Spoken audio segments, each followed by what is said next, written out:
Et ben, ma réaction sur le coup, c'était non, je veux rien savoir de ça. Moi, j'avais l'impression que les souverainistes voulaient m'arracher une partie de mon identité. C'est vraiment comme ça que je le voyais. Toute ma secondaire 2, j'étais un ultra-fédéraliste qui disait à tous mes amis, il faut rester dans le Canada, sinon on va être pauvre. À force de lire des opinions, ben, je suis tombé sur une chronique de Mathieu Bock-Côté.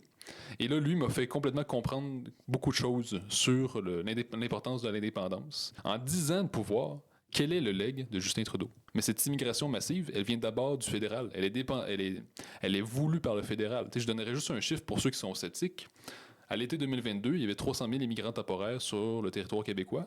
Été 2024, seulement 2 ans plus tard, on était rendu à 600 000. Donc, est-ce qu'on peut revisiter l'État-providence, le repenser autrement de nos jours? Je pense qu'il y a une ouverture à ça. Les fédéralistes sont machiavéliens. Même à Québec solidaire, on entend parfois des conditions du genre moi, j'embarque pas là-dedans si c'est les bas-côtés, si c'est Paul C. Plamondon qui a pris un virage de droite. Ah, mais c'est pas des conditions, c'est plus une vision d'un Québec indépendant, mais jamais, puis on l'a fait l'exercice d'aller parler à des gens de Québec solidaire pour comprendre, parce que je voulais savoir, est-ce que c'est des conditions ou c'est plus une vision d'un Québec idéal? Moi, j'en ai entendu des conditions, par exemple, même Ruba Gazal récemment disait... Mais Ruba Gazal, c'est aussi celle qui nous dit, à notre propre micro, moi, je serai dans le camp du oui, peu importe. Mm-hmm. Vous écoutez Génération Oui, le podcast indépendantiste avec Florence, Marc-Antoine et David. Bonjour à tous et bienvenue à un nouvel épisode de Génération Oui. J'espère que vous allez bien. Génération Oui, c'est quoi? C'est un média 100% indépendantiste où on parle de la question nationale, de la question de l'indépendance du Québec, sans détour, sans complexe. Donc, bienvenue sur la chaîne. Si vous êtes des fédéralistes ou des indécis, je vous invite à explorer notre contenu puis découvrir justement la vision des indépendantistes sur cette question-là qui est très importante puis qu'on va entendre parler de plus en plus. Si vous êtes un indépendantiste, vous êtes à la bonne place également pour entendre parler de l'indépendance. Juste avant de commencer, j'aimerais remercier le Fonds indépendantiste du Québec qui nous permettent justement d'enregistrer plusieurs épisodes pour parler de cette question-là. Le Fonds indépendantiste, c'est un organisme qui amasse des fonds, gère un portefeuille et soutient des initiatives comme Génération Oui. Donc, je vous invite à aller les encourager au FTQ.Québec, leur site Internet et sur leurs médias sociaux. Ils font un excellent travail pour le mouvement indépendantiste. Vraiment, un immense merci à eux. Un immense merci également à la boutique 50% plus 1. C'est la référence de tous les indépendantistes, que ce soit pour des livres, des accessoires, des vêtements. Si vous voulez faire parler de l'indépendance ou vous renseigner sur la question de l'indépendance via justement des livres, c'est vraiment la référence. Donc, vous avez un code promo, Génération Oui, tout en majuscule. Ça nous permet d'avoir une partie des fonds et de financer Génération Oui. Aujourd'hui, on s'attaque à une grosse question. Comment rallier la gauche et la droite au projet indépendantiste. Donc, on reçoit Philippe Lorange, qui est chroniqueur à Cube. Donc, c'est un épisode très intéressant où on a des échanges, des débats avec quelques petites flamèches, mais vraiment tout ça dans le respect et dans un esprit de construire le camp du oui. Donc, si vous voulez, je vous invite à écouter l'épisode jusqu'au bout. Et sur ce, si vous aimez ce qu'on fait, pensez à aimer, commenter, partager. C'est vraiment ce qui fait toute la différence pour nous et pour le camp du oui. Et sur ce, je vous dis bon épisode. Alors, bonjour, on est avec Philippe Lorange, ça va bien? Oui, vous-même. Oui, très bien. Merci beaucoup d'avoir accepté notre invitation. Donc, pour celles et ceux qui ne te connaissent pas, j'ai pris des petites notes. Donc, tu détiens une maîtrise en sociologie de l'UQAM et un baccalauréat en sciences politiques et philosophie à l'UDM. Tu es également le collaborateur à l'Action nationale et à Cube et recherchiste au balado Contact. Exact. Donc, merci encore une fois d'avoir accepté notre invitation. On va pouvoir parler justement de l'indépendance, de comment élargir le camp du oui. On va parler de l'union des indépendantistes. Mais juste avant, comment et quand es-tu devenu indépendantiste? Ah, c'est une excellente question. Ça n'a pas été si évident que ça parce que j'ai commencé à m'intéresser à la politique au tout début de l'âge de 13 ans. Donc, à cette époque-là, si lointaine, c'était l'élection de 2012 qui a mené Pauline Marois au pouvoir. Et moi, jusqu'ici, on m'avait jamais vraiment parlé de politique tant que ça. Donc, c'est quelque chose que j'ai appris par moi-même. Donc, j'ai eu la piqûre pour la politique tout d'un coup comme ça, en regardant les publicités puis les nouvelles. C'est venu comme ça. J'étais à la toute fin de mon secondaire 1 quand c'est arrivé, la campagne électorale. Là, tout d'un coup, comme ça, j'ai eu la piqûre. J'ai voulu tout savoir sur les sondages, les opinions et tout ça. Et là, spontanément, je regardais ça. Puis, quand j'ai appris par l'élection même qu'il y avait des gens qui voulaient faire du Québec un pays, alors que je ne savais même pas avant. Donc, j'ai appris ça à cet âge-là. Et ben, ma réaction sur le coup, c'était non, je veux rien savoir de ça. Moi, je me disais, je suis québécois et canadien. Puis je me disais, j'avais l'impression que les souverainistes voulaient m'arracher une partie de mon identité. C'est vraiment comme ça que je le voyais. Ils voulaient C'est comme t'enlever si- tes montagnes Ben, rocheuses. c'est ça, exactement. Non, mais moi, je pensais même pas aux montagnes rocheuses. J'étais pas caricatural à ce point. Mais je me disais, c'est une partie de mon identité. Puis là, on veut l'envoyer, on veut en arracher une moitié. Donc, je comprenais pas. Là, je me disais, on veut juste être québécois au lieu d'être deux choses en même temps. Puis je me disais, je comprends pas c'est quoi le but. Je me disais, on a plein de priorités en ce moment, en environnement, en éducation, économie, il y a plein de sujets. Puis là, on a des gens qui nous font perdre notre temps sur l'identité, la fierté, des choses comme ça. Je me disais, c'est une perte de temps, je comprends pas. Donc là, je commence à être une bébite politique qui suit ça et tout ça. Puis c'est vers la fin du secondaire 2, donc toute ma secondaire 2, j'étais un ultra-fédéraliste, qui disait à tous mes amis, il faut rester dans le Canada, sinon on va être pauvre. On va perdre nos pensions, nos péréquations. Non, je connaissais pas encore cet argument-là, mais je me disais, le Canada, c'est gros, c'est une bonne économie. Je me disais, si on sort de ça, nécessairement, on va pas être aussi riche. Évidemment, je pense pas la même chose aujourd'hui. Mais donc là, vers la fin du secondaire 2, moi, je restais quand même l'esprit ouvert. Je me disais, j'ai quand même juste 13 ans, là, fait que c'est pas vrai que j'ai la vérité absolue. Là. Donc, je restais ouvert à différentes opinions malgré tout. Puis là, ben, à un moment donné, ben, à force de lire des opinions, ben, je suis tombé sur une chronique de Mathieu Bock-Côté. Et là, lui m'a fait complètement comprendre beaucoup de choses sur l'importance de l'indépendance et sur l'importance de préserver une langue française. Parce qu'avant, pour moi, c'était juste un moyen de communication. Donc là, à partir de ce texte-là que j'avais découvert dans le Journal de Montréal, là, je comprenais qu'une langue, c'est pas juste un moyen de communication, mais c'est aussi une manière de vivre, c'est aussi une manière de colorer le monde, c'est des expressions, donc c'est quelque chose d'unique, de culturel, qui est précieux. Puis, il nous faisait comprendre aussi pourquoi l'indépendance est extrêmement important pour le peuple québécois. Donc, à partir de ce moment-là, j'ai amorcé une réflexion pendant quelques semaines, puis au bout de quelques semaines, ben, je suis devenu indépendantiste. C'est arrivé comme ça. Très intéressant parce que souvent, on reçoit des gens qui nous disent ben moi, ça allait un peu de soi, soit que c'était par ma famille ou j'étais juste fier d'être québécois, puis ça a progressé tranquillement dans mon esprit. Donc, toi, il y a vraiment eu une étape où tu étais très fédéraliste. Là, tu découvres une chronique de Mathieu Bock-Côté. Est-ce que j'ai l'anglicisme en tête, mais est-ce que le switch se fait automatiquement Non, ou c'est ça. Donc, comme tu je commences dis, à le lire davantage? c'est parce que sur le coup, comme je dis, j'étais même ultra-fédéraliste. Là. Okay. Donc, pour moi, il fallait quasiment que le Québec se dissout dans le Canada puis devienne anglophone. Là. Ouais. Mais tu sais, j'avais 13 ans, là, laissez-moi une chance. Mais... Es-tu parent avec Jean Chrétien? faudrait que je fasse un test d'ADN. Ouais. Mais, en fait, mes parents pensaient pas comme ça. C'est vraiment intellectuellement, je me disais ça. Mais sur le coup, c'était quand même un choc de faire un virage à 180 degrés comme ça. Donc, sur le coup, j'étais pas sûr. J'étais pas si convaincu par ce qu'il disait. Donc, je vous dirais qu'en tout, ça m'a pris à peu près un mois de réflexion, de tergiversation pour me dire, je sais pas, là, j'étais très dans la confusion. Puis au bout d'un mois de réflexion, je me suis dit non, je pense que là, il faut faire l'indépendance du Québec. Donc, je suis vraiment venu à cette conclusion-là. Donc, c'était vraiment un mois de beaucoup de réflexion que j'ai pris vraiment au sérieux. Puis finalement, j'ai la même conclusion 12 ans plus tard. Est-ce qu'il y a d'autres éléments qui ont fait mijoter justement cette réflexion-là pendant ce mois-là? Est-ce que tu as écouté d'autres conférences ou tu étais juste dans une espèce de réflexion? C'est sûr que ça fait quand même déjà 12 ans. Donc, les souvenirs que j'ai sont... C'est pas des énormes souvenirs, mais je me souviens que je pense que c'était vraiment une sorte de tiraillement intérieur. C'est souvent ça que je me souviens. Après, c'est sûr que je devais m'informer. À l'époque, je lisais, je m'appelle, il y avait Huffington Post Québec, je lisais ça parfois, ou d'autres journaux comme Radio-Canada. Donc, je lisais d'autres informations, différentes opinions, mais ça m'a vraiment bouleversé. Puis je pense que c'est surtout une distorsion intérieure. Très intéressant, très intéressant. Puis justement, t'es devenu indépendantiste, mais t'es surtout plus devenu fédéraliste. Qu'est-ce qui a fait en sorte que justement tu non seulement te construis un peu ton identité indépendantiste, mais de surtout déconstruire en fait le fédéralisme, si c'est clair. Je veux dire, qu'est-ce qui fait en sorte que tu es plus fédéraliste? Là, ça a pris plus de temps, je dirais.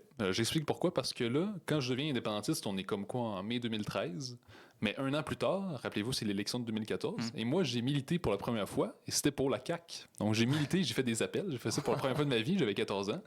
Parce que là, je me disais, comme François Legault à l'époque, je me disais, on va d'abord faire le ménage dans l'économie, éducation, santé. Puis après, on pourra reparler des questions constitutionnelles.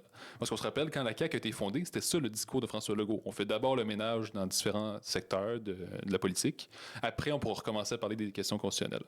Donc, moi, je disais même un référendum dans 10 ans. Pas maintenant, dans 10 ans. Là, ça fait 10 ans. Là. Donc moi, c'est ça.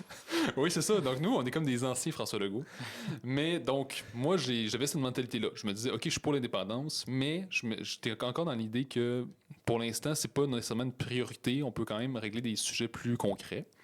Donc, comment je suis arrivé à, comme tu dis, sortir du fédéralisme? Je pense que c'est en 2015. Là, c'était l'élection fédérale. Là, j'ai commencé à militer au Bloc québécois. Puis là, je pense que c'est pas mal un des moments où j'étais plus fédéraliste du tout. Ben là, j'étais déjà plus. Mais c'est-à-dire que là, j'étais vraiment anti-Canada. Là, j'étais vraiment dans l'opposition, parce que le Bloc québécois, c'est vraiment, on s'oppose, puis on veut faire l'indépendance. Là. Puis là, je militais ouvertement pour un parti indépendantiste. Donc, je pense que c'est un petit peu à ce moment-là que là, je commençais à être vraiment un vrai militant indépendantiste. Là. Fait que ça fait officiellement 10 ans. Ben, plus que ça même, mais bon, en termes... Mais quand même, très intéressant. Aujourd'hui, pourquoi faire l'indépendance du Québec? Mais là, je pense que c'est beaucoup plus évident aujourd'hui que quand j'ai commencé à militer. Parce que je me souviens, quand j'ai milité au Bloc québécois dans les années 2015, 2016, 2017, 2018, souvent ce qui revenait dans les discussions, que ce soit des discussions publiques ou privées, les gens disaient « OK, c'est un beau projet, mais bon, il y a d'autres priorités quand même. Il y a d'autres problèmes, comme je disais, en économie, éducation, environnement. Pourquoi vous voulez faire... Pourquoi vous parlez de ça? C'est pas si prioritaire que ça. On a d'autres priorités au Québec. Tandis que là, depuis peut-être, je veux dire, 2-3 ans, je pense que ça devient une priorité de plus en plus évidente. La première raison, je pense, c'est une question de dignité. C'est-à-dire un peuple qui est digne, qui est fier, est simplement maître chez lui. Il ne se laisse pas gouverner par quelqu'un d'autre qu'il ne connaît pas. Parce que la réalité, c'est que nous ne sommes pas Canadiens. On peut bien répéter qu'on a des valeurs canadiennes, mais quand on les nomme, ces valeurs canadiennes, c'est comme des grandes valeurs globales, universelles, qui peuvent être partagées un peu partout dans le monde, ou des valeurs occidentales qui sont un peu, comme je dis, généralisées un peu partout en Occident. Donc les valeurs canadiennes, ça n'existe pas vraiment. Donc il n'y a pas une telle chose qu'une identité canadienne partagée d'un océan à l'autre. Ça n'existe pas, c'est une fiction. Alors je pense qu'un peuple digne de lui-même, comme le peuple du Québec, qui est distinct, qui n'a pas grand-chose à voir avec le reste du Canada, doit être maître chez soi. Après, je pense que c'est deuxième chose, je dirais que c'est une question de sortir de certains complexes psychologiques. Parce que le Québec, ça fait quand même 250 ans qu'on a été conquis par les Anglais. Et comme l'ont montré différents intellectuels, que ce soit des sociologues, des historiens, même des psychiatres comme Camille Lorrain, le fait qu'on soit colonisé depuis 250 ans, ça joue beaucoup sur notre mentalité, sur notre psychologie. Puis ça vient avoir des répercussions concrètes sur notre vie collective, mais même notre vie individuelle. Donc, je pense, comme Camille Lorrain, que l'indépendance, c'est une sorte de thérapie, si on veut. C'est-à-dire, c'est une manière de sortir de vieux complexes qui sont cristallisés au fil du temps, sur le temps long. Donc, c'est une manière de s'émanciper de ça. Puis une troisième chose que je dirais, c'est aussi que je pense qu'en ce moment, le Québec traverse des temps extrêmement sombres. Je pense qu'on est en train de vivre un tournant où là, le Québec pourrait carrément disparaître. Parce qu'on voit que, selon le recensement canadien, le français décline profondément, que ce soit sur l'île de Montréal, à Laval, sur la Rive-Sud, dans tout le Grand Montréal, mais aussi dans l'Outaouais. Donc le français décline de façon importante. Et c'est d'abord causé par le fédéral. Donc, tant qu'on ne sort pas du fédéral, du Canada, on est condamné à l'assimilation, malheureusement. Oui, c'est le but depuis le départ du Canada et même avant. Tu parlais du fameux discours. Il y a d'autres priorités au tout début de ta réponse. Il y a d'autres priorités au Québec. Il faut s'occuper de ça d'abord. Puis là, tu me disais que c'est moins présent aujourd'hui. Moi, je le vois quand même encore beaucoup, ce discours-là. Qu'est-ce que tu dirais à ces gens-là, parce que tu as été de ceux qui pensaient comme ça, qu'est-ce que tu leur dirais à ces gens-là qui pensent encore que, hey, là, les routes, il y a encore des nids de poules dans les rues, l'éducation, on voit que c'est pas fameux, l'hôpital Maisonneuve-Rosemont, ça fait dur. Oui. Qu'est-ce qu'on leur répond? Non, mais la question de l'indépendance, ça touche d'abord l'identité, mais c'est pas que ça. C'est ça qu'il faut comprendre. Comme le dit Robert Laplante, qui dirige la revue L'Action nationale, donc il répète ça depuis plus de 25 ans, je veux dire, la moitié de nos capacités financières vont à Ottawa. Puis Ottawa dépense mal cet argent. Elle les dépense dans les F-35, par exemple, qui coûtent des dizaines de milliards, qui ne servent pas à grand-chose. Ou par exemple, l'application ArriveCan, qui était un fiasco financier. Donc, il y a plein de fiascos financiers comme ça au fédéral qui se multiplient. Le fédéral dépense beaucoup trop d'argent. Et nous, on envoie la moitié de notre capacité financière à ce gouvernement qui nous est étranger. Puis là, après, on essaie de gérer tous ces services-là, comme vous venez de nommer les transports, mais on peut aussi nommer les écoles, les hôpitaux, comme vous avez dit, mais avec la moitié de nos capacités financières. D'autant plus qu'on se fait ça dans un contexte d'inflation, de vieillissement de la population. Puis là, évidemment, comme on se retrouve devant l'hôpital Maisonneuve-Rosemont, qui par ailleurs est en défaillance depuis plusieurs décennies, là, c'est pas si récent que ça, là, c'est un vieux problème. Donc on voit très bien que là, s'il y a des enjeux concrets, financiers, parce qu'on sait très bien, des fois, il y a des gens qui disent, mais sur le plan financier, économique, ben oui, mais c'est relié. C'est pas juste identitaire, là, l'indépendance, c'est aussi financier et économique. Puis si notre État québécois à nous a tous les leviers financiers, bien là, ça peut On peut régler beaucoup de problèmes, je pense. Pas tous les problèmes. C'est pas une solution magique, l'indépendance, mais là, au moins, on a tous les leviers, puis on va être pleinement responsable de ce qui nous arrive. C'est ça. Il y a beaucoup de gens qui disent justement on n'est pas capable de s'occuper correctement de l'éducation, du transport, de la santé. On ne sera pas capable de gérer un pays avec tout ce que ça comprend, les relations internationales, la défense, etc. Qu'est-ce que tu leur réponds à ça? Parce que c'est quand même plusieurs domaines à gérer. Il y a deux choses. Premièrement, les problèmes, c'est partout dans le monde. Donc, les Québécois sont pas plus ticounes qu'ailleurs dans le monde. Là. Il y a d'autres, je veux dire, dans toutes les sociétés du monde ont des problèmes. Donc, c'est sûr qu'un Québec indépendant va aussi avoir des problèmes. Deuxième chose, pourquoi est-ce que chez nous, il y a bien des problèmes qui sont plus exacerbés que, par exemple, dans le reste du Canada? Bien, encore une fois, c'est parce qu'on n'a pas tous les leviers financiers. Tu sais, je donne un exemple, j'en ai parlé tantôt à Cube. Là. En ce moment, dans les écoles, le gouvernement Legault veut couper jusqu'à 500 millions. Puis même, on disait ce matin dans le Journal de Montréal, ça peut monter jusqu'à 1 milliard de coupes en seulement un an. Pourquoi? Mais en fait, c'est parce que le gouvernement du Québec va augmenter son budget d'éducation l'an prochain de 1 milliard. Donc, dans les faits, on fait juste ralentir la croissance des dépenses. Mais pourquoi une explosion de la croissance des dépenses comme ça? C'est parce que, en fait, on le voit, là, il y a des experts qui le disent, parce qu'il y a une telle immigration massive qu'il y a plein de nouveaux élèves qui débarquent tout d'un coup comme ça. Là, il faut créer des groupes des groupes d'accueil, il faut créer des nouvelles classes, il faut créer des nouvelles annexes, des nouvelles écoles. Tout ça, c'est énormément de dépenses. Donc, il y a une explosion de la croissance des dépenses. Mais cette immigration massive, elle vient d'abord du fédéral. Elle est voulue par le fédéral. Tu sais, je donnerais juste un chiffre pour ceux qui sont sceptiques. À l'été 2022, il y avait 300 000 immigrants temporaires sur le territoire québécois. Été 2024, seulement 2 ans plus tard, on était rendu à 600 000. Donc, ça l'a doublé en seulement 2 ans. Donc, les 300 000 nouvelles personnes qui sont arrivées en 2 ans, est-ce qu'on a construit pour les enfants de ces 300 000 nouvelles personnes? Est-ce qu'on a 300 000 nouveaux logements? Non. Donc, le fédéral ne tient pas compte de nos capacités d'accueil. Puis là, sur le plan logistique, bien, ça craque de partout, malheureusement. Oui. Puis c'est surtout pas au gouvernement fédéral, en fait, de nous dicter quoi faire. Qu'on veuille plus ou moins ou autant d'immigration, ça va être le choix des Québécois. Puis quand on a un gouvernement fédéral qui ne nous écoute pas, qui n'écoute pas l'Assemblée nationale du Québec, qui n'écoute pas le premier ministre du Québec, c'est profondément insultant. Je trouve ça antidémocratique parce que là, on a parfois des décisions, comment on dit ça déjà, unanimes de l'Assemblée nationale, puis la Chambre des communes dit non, on veut rien savoir. Par exemple, rouvrir les archives sur la Constitution de 82. Je rappelle que Frédéric Bastien avait fait une enquête il y a une douzaine d'années. L'Assemblée nationale avait demandé qu'on rouvre les archives là-dessus, puis le fédéral a dit on veut rien savoir. Puis sur d'autres enjeux comme ça, parfois l'Assemblée nationale est unanime, puis la Chambre des communes dit rien, dit on veut rien savoir. Qu'est-ce qui fait qu'on se révolte pas face à ça? Il y a quelque chose d'insultant, on se fait insulter, puis on reste passif à quelque part. Oui, mais c'est pas ça, je pense, c'est propre à l'ADN québécois. C'est-à-dire que les Québécois, par exemple, quand on lit les historiens, ce qu'ils nous disent, par exemple, Michel Brunet, que j'aime beaucoup, il disait que c'est surtout une résistance passive. Donc, les Québécois ne vont pas nécessairement sortir dans la rue pour, comme tu dis, justement, se protester, tout ça. Mais c'est comme une résistance passive, c'est-à-dire que, par exemple, si on veut nous forcer à faire quelque chose, bien là, on va dire non. Ou bien, par exemple, on a voulu, par exemple, les premières vagues d'immigration irlandaise, anglaise, pour essayer de nous minoriser au Québec, bien, on a répliqué en disant, bien, on va faire plein d'enfants. Donc, c'est toujours comme ça, la réponse québécoise, c'est de dire, on va pas attaquer de front, on va comme contourner en faisant notre propre truc à côté.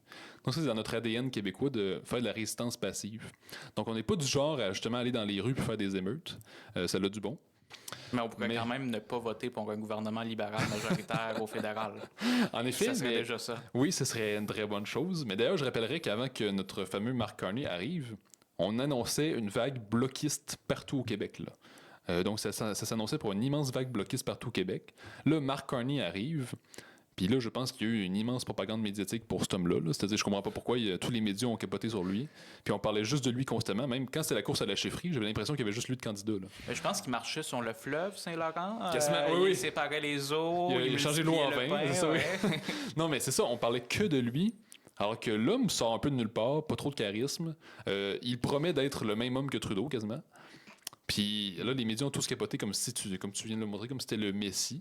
Et je pense qu'il y a eu bien des gens qui ont eu peur de Trump, la guerre tarifaire, tout ça, ou l'annexion. Ouais. C'est ça, l'annexion, je pense que ça a fait peur à beaucoup de gens, malheureusement.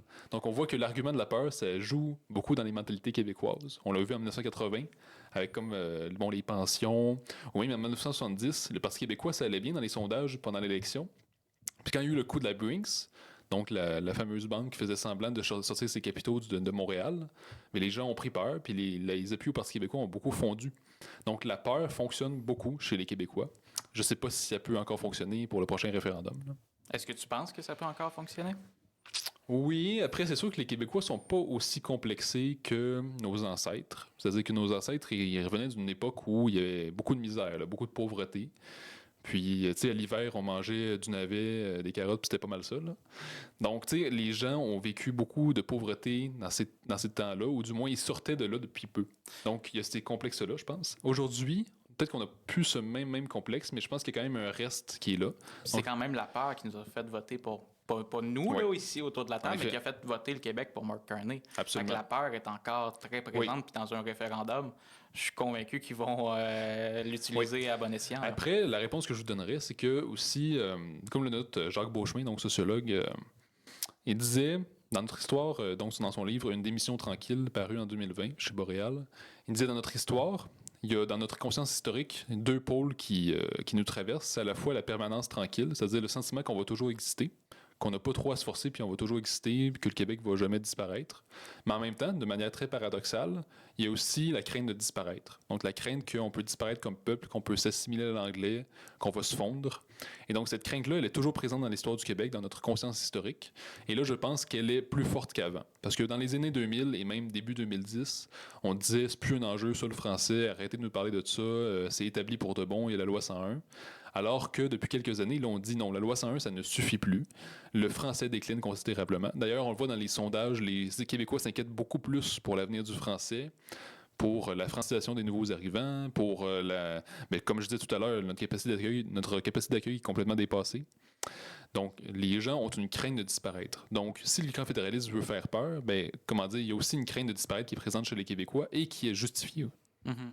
Est-ce qu'outre la peur, il y a aussi d'autres grands défis qui font face au mouvement indépendantiste puis qui mettent un peu sous tension l'objectif de devenir un pays? Ou c'est surtout la peur qui est le... C'est clair que, non, mais il faut être conscient qu'au prochain référendum qui s'en vient, c'est clair que le camp fédéraliste va faire des tricheries. Puis, comme vous remarquez, il va essayer de faire peur aux Québécois. Là, ils peuvent trouver toutes sortes de manigances par ailleurs. Là. Ça va pas être juste nécessairement l'argent. Donc, il faut être conscient de ça. Après, je pense que l'un des autres défis, c'est unir le camp indépendantiste. Parce que là, on a des gens qui disent bon, moi, je suis pas fermé, mais il faut qu'il y ait mon programme à moi dans le camp du oui. Donc, par exemple, moi, parfois, j'écoute la droite de Québec. Que je déteste pas, là, en passant, là, mais souvent, c'est une tendance plus libertarienne, que ce soit des gens à Radio Pirate, Radio X, Yann et Frank, donc ces gens-là. Donc, ils nous disent, bon, on n'est pas fermé, mais là, si le Québec indépendant, c'est socialiste, puis ça finit comme Cuba, ben non, là. Mais c'est parce Évidemment. que c'est pas clair ça, qu'on pas s'enligne là, vers ça. C'est clair qu'on s'enligne vers ça déjà. Mais je pense que tout le monde doit faire l'effort de comprendre qu'un Québec indépendant, ça va pas devenir tout à coup socialiste. Ça ne va pas non plus être l'inverse, parce que là, je viens de nommer la droite de Québec qui parfois dit nous, on met nos conditions, comme si Québec indépendant, ça va être nécessairement être socialiste puis le Cuba du Nord. Puis là, d'un autre côté, on a aussi des gens plus progressistes, qui, par exemple à Québec solidaire, qui disent ben nous, on fait pas l'indépendance si c'est pas féministe, si c'est pas intersectionnel, si c'est pas décolonialiste et tout ça. Mais à un moment donné, c'est parce qu'il faut comprendre, l'indépendance, c'est pas. T'as pas à mettre un contenu idéologique là-dedans. C'est d'abord libérer un peuple d'une tutelle canadienne qui n'a pas sa place. Donc, c'est simplement devenir un peuple libre. Puis par la suite, on discutera, on débattra. Ce sera toujours une démocratie parlementaire, puis il y aura toujours les libertariens, il y aura toujours Québec solidaire, il y aura toujours le Parti québécois, puis les nationalistes, puis il y aura toujours tout le même monde. Puis après, on pourra discuter. Ça ne deviendra pas nécessairement une république de bananes. Oui. J'ai d'excellentes questions par rapport à ça, mais si tu m'as devancé, OK. on va pouvoir y revenir. Si on revient justement à l'indépendance, toi, c'est quoi ta vision d'un Québec indépendant? Ça fait un peu lien avec ce que tu me disais. La vision d'un Québec indépendant, ça dépend qu'est-ce que vous entendez par la question. Comment vois-tu le Québec comme pays? Est-ce que tu sais, j'aime ça faire rêver les gens parce qu'on parle beaucoup d'arguments très intellectuels, puis c'est parfait, puis c'est ce qu'on veut, mais aussi comment qu'on aimerait voir le Québec, puis nécessairement t'imposes pas ta vision, mais toi ta vision, Ouais. puis ça va nous permettre de voir différentes visions au cours du podcast. C'est une excellente question. J'avoue que j'ai pas énormément réfléchi à ces questions-là, mais je dirais que, bon, Québec, la vision que j'ai pour un Québec indépendant, c'est Un Québec qui prend les leviers pour son avenir collectif. Donc, ça peut paraître un peu abstrait, ce que je viens de dire. Mais c'est-à-dire qu'il faut qu'on reconnecte avec notre identité puis notre histoire. Parce que souvent, on dit que les Québécois sont dans de l'amnésie collective, ce qui est vrai, selon moi. Donc, il faut qu'on reconnecte avec notre histoire, avec notre culture. Parce que malheureusement, on est en train de s'américaniser, de s'angliciser. On est toujours dans l'amnésie collective, évidemment. Donc, il faut se rebrancher sur qui est-ce qu'on est.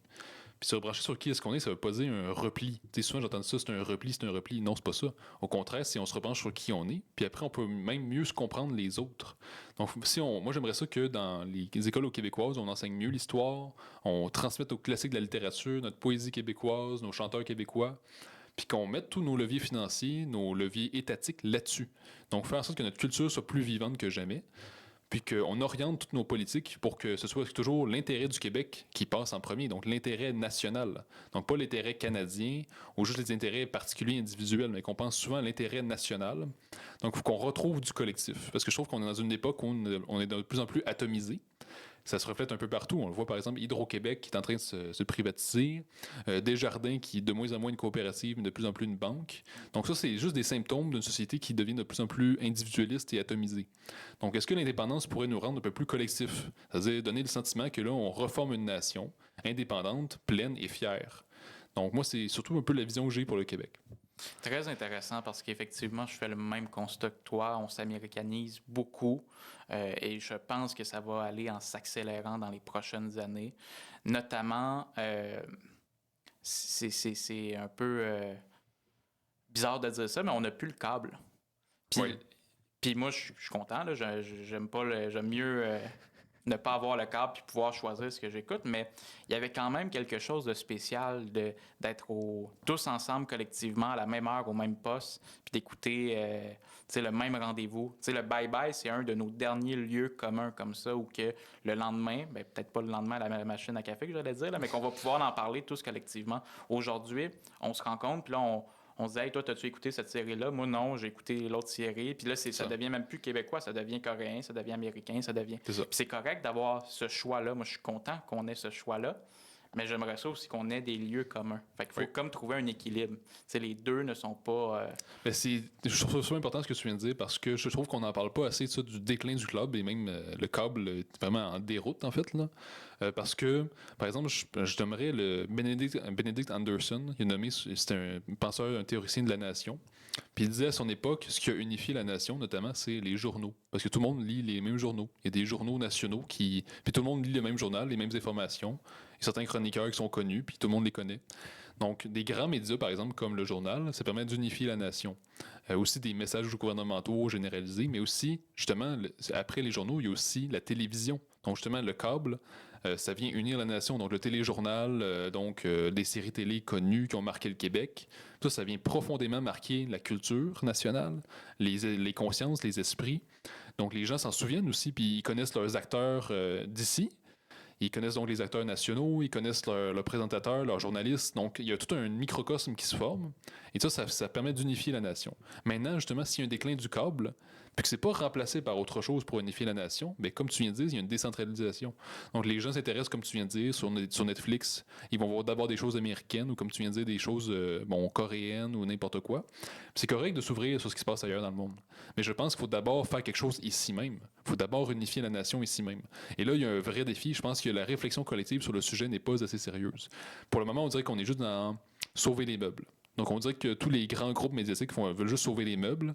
Mais on voit bien que quand on regarde les sondages, c'est surtout les plus vieilles générations qui regardent la télé. Là. C'est les boomers, génération traditionnelle, encore quelques X. Mais aussitôt qu'on est dans les générations plus jeunes, donc trentaine et moins, mais là, on est beaucoup plus sur tablette puis l'offre à la carte. Donc, on va voir Netflix ou comme Amazon Prime, ce genre de choses. Ça, c'est extrêmement grave, je pense. Puis notre esprit de coloniser, auquel tu faisais référence tantôt, nous amène souvent à penser que parce que ça vient d'ailleurs, c'est meilleur. Donc, on est plus porté à, même quand il y a un offre québécois sur la table, que ce soit sur Netflix ou d'autres plateformes, à vouloir écouter quelque chose qui vient d'ailleurs parce qu'on se dit, ça va être meilleur, il va avoir plus de budget, ou eux autres, ils l'ont l'affaire, les Américains. C'est ça. T'sais? Alors qu'au Québec, il y a de l'excellent talent brut, puis il y en a du talent, puis on investit en culture, puis il faut. Donc, c'est ça, je pense que c'est un sujet qui est important. En ce moment, est-ce que tu sens un momentum pour l'indépendance au Québec? Oui, clairement. Sauf que là, dans les derniers jours, on a un nouveau chef au PLQ. Ouais. Donc, on verra les sondages. Mais depuis 1 an et demi, on voit que le Parti québécois trône dans les sondages. Là, il y a certains sondeurs qui disent il plafonne. Ça me fait rire, le choix du mot, ça en dit long. Mais en fait, le Parti québécois triomphe dans les sondages. Là. Je pense que c'est le bon mot. Là. Parce que c'est un parti qui, quand Paul Saint-Pierre Plamondon est devenu chef du Parti québécois, là, je me souviens, à un moment donné, il était chef. Puis le Parti québécois était rendu à 8% des sondages. Je disais, 8%, tu t'en vas où là-dedans? Là? Je m'en souviens aussi. Tu sais, je veux dire, c'était déprimant dans ce temps-là. Le 8%, 9%, je veux dire, c'était extrêmement déprimant. Tandis que là, le Parti québécois trône dans les sondages depuis 1 an et demi. Et on voit qu'il y a eu un transfert des électeurs caquistes vers le Parti québécois. Donc, c'est le retour au bercail des indépendantistes. Et je pense que là, il y a des raisons, non pas d'être optimiste, mais au moins de se dire, il y a quand même des bonnes chances que le Parti québécois gagne en 2026 et de façon majoritaire. Ça se peut que ce soit minoritaire, mais ça se peut très bien que ce soit majoritaire également. Donc, il y a vraiment une conjoncture qui se met en place, il y a un alignement des étoiles. Puis là, il faut profiter de la fenêtre qui s'ouvre devant nous. Là. Parce que là, ça va aller vite. C'est ça qu'il faut comprendre. Là. Rappelez-vous où est-ce que vous étiez il y a 2 ans. Ça fait pas si longtemps. Là. Mais dans 2 ans, on s'en va vers le référendum. Ça va aller vite. Donc, il faut se préparer. Et là, on a un problème. J'avais une discussion récemment avec Joseph Facal. Puis il me disait, on n'est pas aussi préparé que l'était Parizeau. Puis parce qu'on n'a pas les moyens. Parce que Parizeau, il a pris le temps pendant des années de préparer l'indépendance, d'aller consulter des États partout dans le monde, de faire plein d'États financiers de savoir quelles vont être les secousses de l'indépendance après le référendum. Tandis que là, le Parti québécois sont juste 5 députés. Chaque jour, sont extrêmement occupés par plein de sujets, sont toujours sous les projecteurs. Donc, ils n'ont pas les moyens d'être aussi préparés qu'on l'était en 1995. Donc, on a de vrais défis devant nous. Là. Puis, tu parlais justement de la chefferie libérale. Est-ce que tu penses que Pablo Rodriguez serait un obstacle à ce momentum-là? Ben, en tout cas, quand on regarde les sondages, par exemple, pendant la course à la chefferie, ça disait si Pablo Rodriguez est chef, quel est l'appui au PLQ? Mais là, on voyait que le PLQ était clairement en hausse dans les sondages. Là, ça talonnait le Parti québécois. Ouais, il dépassait. Donc Puis là, le on va voir 1%. quels vont être les sondages dans les prochaines semaines. Puis aussi, il y a toujours l'effet de nouveauté. Quand il y a un nouveau chef, les gens, il y a tout le temps du monde qui capote. Là. Petite lune de Mais miel. c'est ça. Une lune de mienne, puis l'élection est dans encore 1 an et demi, 1 an. Donc, il y a encore du temps pour que les gens qui ont aimé la nouveauté se disent bon, finalement, c'était pas l'idée du siècle. Là. Après, c'est sûr c'est un homme qui a du charisme. Après, c'est sûr que pour le PLQ, je pense que c'est pas nécessairement si bon parce que ce qui aurait été bon pour le PLQ, c'est de faire semblant, au moins, de se reconnecter aux régions. De dire on est le Parti libéral du Québec, puis là, on va se reconnecter là, à Shawinigan, puis le Sherbrooke, puis tout le monde. Là. Les gens hors de Montréal, alors que Pablo Rodriguez, c'est le Parti libéral du Canada.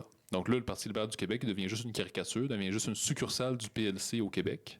Puis là, Pablo Rodriguez, c'est vraiment monsieur libéral au max. Là. Donc c'est anti-laïcité, puis toujours plus d'immigration, puis on veut rien faire pour le français. Donc c'est caricatural. Donc ça peut être bon pour le camp du oui. Après, ça va dépendre du charisme qu'il dégage, puis qu'est-ce qu'il promet aux Québécois. Mais il est très vide. Je sais pas si Ouais. tu as écouté les débats à la chefferie du Parti libéral. Moi, je l'ai fait dans le cadre de justement Oui en direct. On a fait une analyse de ces débats-là, puis on a commenté la course à la chefferie. Donc, je me suis infligé ça. Puis vraiment, il était vide. Ce que j'ai retenu, c'est que tout va mal au Québec parce que François Legault est au pouvoir, puis ça prend le retour des libéraux à Québec. C'est tout. C'est tout ce que j'ai retenu de lui. Puis c'est pas. J'ai écouté 3 débats de, je pense que c'était 1 heure, 2 heures chaque. Puis c'est vraiment tout ce qu'il dit. Ou sinon, il va dire c'est épouvantable ce qui se passe à l'hôpital Maisonneuve-Rosemont. Il faut investir en santé. Très Oui, bien. ça, c'est Je tout le monde. suis pour la tarte aux pommes, moi aussi. Exactement. Pablo. Tout le monde peut dire ça. Tout le monde peut dire ça. Mais Pablo Rodriguez, c'est vraiment un politicien de carrière. Donc lui, il fait des sortes d'analyses. Là. Il se dit bon, ben si je dis telle formule, ça percole plus dans les esprits. Puis si... Mais c'est ça, c'est un homme qui n'a pas de vision. Comme tu viens de dire, c'est un homme vide. Donc, c'est juste un homme qui fait juste comme essayer de s'ajuster au sondage puis à des études d'opinion publique. Donc, on le voit aussi, mais il reflète bien le Parti libéral du Canada. C'est un parti, regardez ça, comment ça l'a. Il y a eu un tournant depuis que Mark Carney est arrivé. Donc, Justin Trudeau, c'était le Canada post-national. Puis là, Mark Carney, tout à coup, il sort les drapeaux, puis on est fiers d'être Canadien. Mais c'est parce que c'est un parti qui va toujours s'adapter selon le contexte. Donc, il n'y a pas vraiment une vision très claire du pays, du Canada ou du Québec. Il n'y a pas de projet de société. Il n'y a pas de projet de société. Okay. En 10 ans de pouvoir, quel est le legs de Justin Trudeau? À part légaliser le cannabis. C'est ce que j'allais dire. C'est tout ce qui me vient à la tête. À part endetter son pays considérablement, de complètement faire dérailler la politique d'immigration. Je veux dire, c'est quoi le leg de cet homme-là en 10 ans? Il n'y en a pas. Parce que c'est un parti qui n'a pas de vision, du moins le Parti libéral qu'on connaît aujourd'hui. Il n'a pas de vision. Puis Pablo Rodriguez n'est que le reflet de ça. Il portait quand même des beaux bas, puis il était sympathique à Infoman, il donnait ça. Si on revient justement au momentum pour l'indépendance, tu parlais justement que le Parti québécois, ça fait un bon moment qu'il est premier dans les sondages et de loin. On voit que la CAQ est en déclin. Elle est déjà, je pense, troisième dans les sondages où elle va le devenir si la tendance se maintient. Mais malgré tout, l'appui à l'indépendance ne bouge pas autour du 40 %, ce qui est quand même bien, parce qu'en 95, il faut le rappeler, quelques mois avant le référendum, c'était à 40 %. Donc, les prophètes de malheur allaient relire les livres d'histoire. Mais quand même, on aimerait ça que ça monte plus vite. Qu'est-ce qui fait en sorte que ça ne monte pas? Puis qu'est-ce qu'on pourrait faire pour que ça monte davantage, selon toi? Ben, je vous citerai une étude qui a été faite, si tu par l'IRE. En tout cas, je sais que Marc Chevrier était derrière ça, me semble. Là. Je pense que c'est il y a 1 an ou 2. On posait des questions aux Québécois, du genre voulez-vous que le Québec possède tous les pouvoirs en immigration? La majorité des gens disaient oui. Voulez-vous que le Québec ait plus de pouvoir en relations commerciales? Oui. Plus de pouvoir sur les frontières? Oui. Donc là, à chaque fois qu'on posait sur des questions sur des pouvoirs sectoriels, les Québécois disaient tout le temps oui. Là, la dernière question, on dit voulez-vous que le Québec soit un pays? Là, la majorité disent non. Mais c'est comme si vous voulez toutes les parties du gâteau, mais on vous dit voulez-vous le gâteau? Non. Donc vous voulez acheter le gâteau à la pièce, mais si on veut le gâteau en tout, là, non, si on veut pas ça. Donc, on dirait que c'est le mot qui fait peur. C'est comme s'il y a des vieilles peurs qui remontent à la surface. Puis c'est sûr que c'est quand même un gros changement à l'indépendance. Donc il y a bien des gens, dans une population, il y aura toujours des gens qui sont plus comme statu quo, qui veulent pas, qui spontanément disent non, mais sur le coup, n'ont pas beaucoup réfléchi non plus. Ils peuvent se dire sur le coup, ben, j'ai des appréhensions, je sais pas trop. Puis il y a bien des gens qui suivent pas beaucoup l'actualité. Donc sur le coup, un sondage, ils peuvent dire, ben non, je suis pas pour ça, mais en même temps, ils sont pas nécessairement très fermés. Puis comme tu viens de dire, en 95, c'était 40 %. Je rappellerai qu'au référendum de 1980, donc on sort de la Révolution tranquille, d'une forte politisation des Québécois, et l'appui au oui n'est que de 40 %. Et pourtant, le chef, c'était René Lévesque. Là. Donc c'était le momentum idéal, théoriquement, et pourtant, le oui n'a eu que 40 %. Tandis que là, en 95, ben, on a commencé à 40, puis on a monté jusqu'à 49,7, puis ça aurait pu être 50 et plus. Ben, ouais. Je veux dire, je pense qu'on n'a pas tant à s'inquiéter du fait que ça tourne autour de 40. Puis je pense que ça peut monter encore un petit peu. Donc je pense qu'il ne faut pas trop s'inquiéter. Ce que j'entends souvent aussi d'amis qui sont plus à droite, c'est de dire, ben là, regardez, là, on a reçu tellement d'immigrants qu'on sait très bien que la plupart de ces gens-là vont voter non. Donc là, il est trop tard pour faire un référendum, c'est sûr qu'on va le perdre. Puis souvent, j'entends cet argument-là à la CAQ aussi, là, de dire on se dirige vers un troisième référendum perdant, puis ça va faire reculer le Québec. Mais je pense que c'est pas vrai. Dans le contexte actuel, quand on dit qu'il y a beaucoup d'immigration, c'est souvent de l'immigration temporaire. Donc, les 600 000 qui sont au Québec ne peuvent pas voter, premièrement. Puis, deuxièmement, ben, je pense que 40 % c'est quand même très bon. C'est une bonne base qui était déjà là comme en 95. Donc, on peut faire monter ça. On peut encore faire monter ça jusqu'à 50. Donc, je pense que la situation démographique nous permet encore, pour les prochaines années du moins, de faire l'indépendance. C'est très intéressant. Puis, si on va plus loin, effectivement, il y a des gens qui font ce constat-là. Bon, les immigrants vont voter non. Mais ça, c'est prendre pour acquis qu'ils vont voter non. On peut très bien essayer d'aller les chercher puis mettre des efforts pour aller les chercher. Puis on peut aller en chercher. Ils vont pas voter oui à 100 %. Ça ne sera pas un bloc monolithique, mais on pourrait quand même essayer de convaincre des gens. Comment qu'on s'adresse à eux? Est-ce que c'est possible, selon toi? Oui, non, mais je dis pas qu'il faut faire exprès de les expulser. Non, je sais, c'était pas ton discours. Non, je sais. Mais oui, il faut faire des efforts. Moi, je dis pas l'inverse. Mais après, il faut être lucide. Parce que peu importe les efforts qu'on met, puis moi, je me souviens, le Parti québécois, Jean-François Lisée, mettait des efforts extrêmes là, pour constamment parler de diversité, puis à quel point le PQ est ouvert à tout le monde. Donc, le Parti québécois fait tellement d'efforts pour accueillir plein de gens de la diversité, de l'immigration. Et pourtant, l'aiguille des appuis n'augmente pas vraiment. Pourquoi? Ben, c'est assez compréhensible. Je veux dire, il y a bien des immigrants qui sont arrivés ici, puis on leur a dit « Bienvenue au Canada ». On leur a donné la citoyenneté canadienne, puis ils ont dû faire un serment à la majesté canadienne anglaise. Donc, ces gens-là se disent, je suis au Canada, puis il y a bien des gens qui viennent, par exemple, de pays où il y avait la corruption, la pauvreté, ou même la guerre, puis ils se disent, est-ce que je veux faire exprès de déstabiliser le pays où je viens d'arriver?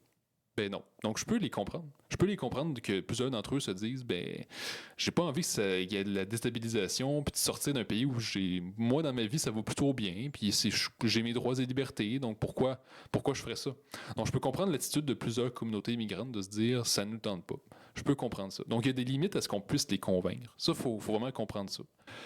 Donc, mais oui, sur on peut ce que faire. Tu disais sur Jean-François Lisée, c'est vrai, mais je pense qu'il faut prendre un grain de sel parce que il a peut-être pas été capable d'aller chercher l'appui des communautés culturelles, mais il n'a pas été capable non plus d'aller chercher l'appui des Québécois nés au Ouais, c'est Québec. ça. Fait qu'il faut mettre des nuances là-dedans. Là. C'est pas parce qu'il a Mais- mis des efforts que nécessairement ça pouvait donner des résultats. Il y avait peut-être un décalage dans son message Ouais. avec ce qui se passait au Québec.